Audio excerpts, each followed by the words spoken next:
আইন ছাড়া কিছু করা যাবে না। আপনি একই দিনে দুটা করেন, আইন কোথায়? আইনে থাকতে হবে, সংবিধানে থাকতে হবে, এবং আরপিও রিপ্রেজেন্টেশন পিপলস অর্ডার 1972 এখানেও থাকতে হবে। আপনি যাই করবেন আইনে থাকতে হবে। আমি আশা করি শুনানি হবে। আমারটা বাতিল করা হয় না, আমার তার গ্রহণই করে না, আমাকে শক্তিই দেয় না।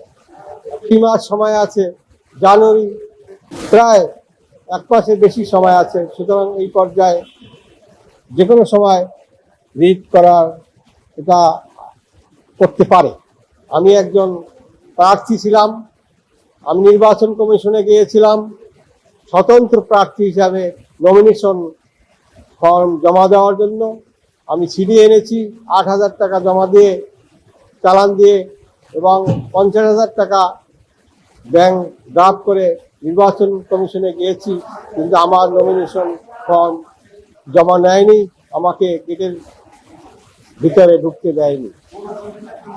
ঢাকা 6 এবং ঢাকা 17, আমারটা বাতিল করা হয় না, আমার তার গ্রহণই করে না, আমাকে শক্তিই দেয় না।